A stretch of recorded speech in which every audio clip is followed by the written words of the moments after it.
जनशक्ती पक्षाचा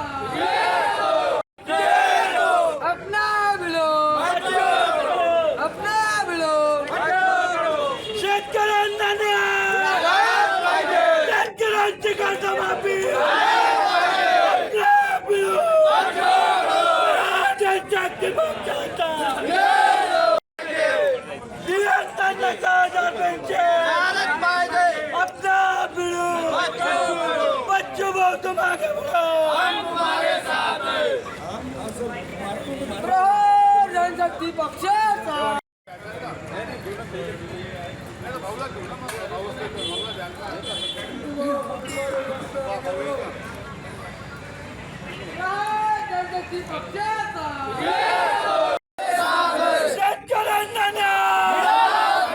शेतकऱ्यांना बच्चू भाऊ तुम आगे बढ़ो,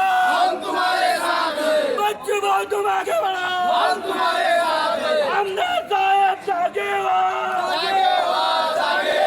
शेतकऱ्यांना जनशक्ती पक्षाचा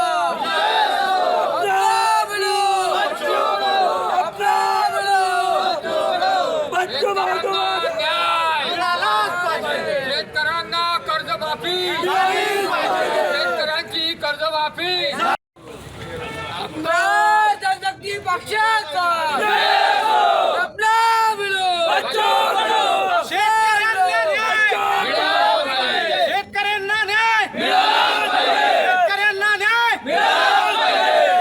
जनशक्ती पक्षाचा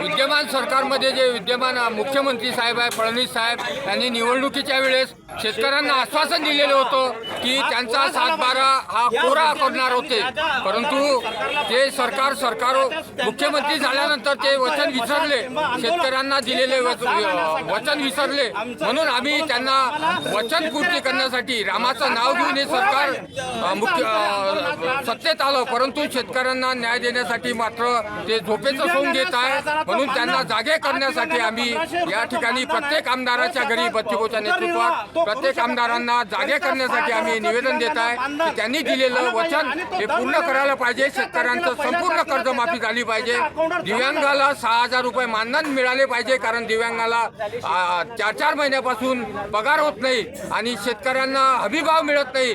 शेतकऱ्यांना दिलेलं वचन हे सरकार पाळत नाही. म्हणून त्यांना जागे करण्यासाठी मुख्यमंत्र्यांना जागे करण्यासाठी आम्ही सन्माननीय आमदार यांच्या महाराष्ट्रातील सर्व सत्तेतील सन्माननीय आमदार यांच्या घरासमोर जाऊन आम्ही त्यांना निवेदन देणार आहोत. अमरावती जिल्ह्यातील कोणकोणत्या आमदारांच्या निवासस्थानासमोर प्रहारने आंदोलन केले? अमरावती जिल्ह्यातील माननीय खोळके साहेब, त्यानंतर माननीय रवीजी राणा साहेब, त्यानंतर तायडेजी आणि वानखडे साहेब आणि चिखलदरा मेळघाटचे आमदार जे काळे आहे त्यांच्या सुद्धा घरापाशी जाऊन त्यांना निवेदन देण्यात प्रत्येक कार्यकर्ते गेलेले आहे आणि संजीव खोळके यांच्या सुद्धा घरावर गेले आहे आमदार अमरावतीचे, त्यांना सुद्धा निवेदन दिले. मशाल आंदोलन आपलं जर निकष या ठिकाणी आंदोलनाचा मुद्दा निघाला नाही तर कुठले आंदोलन करायला?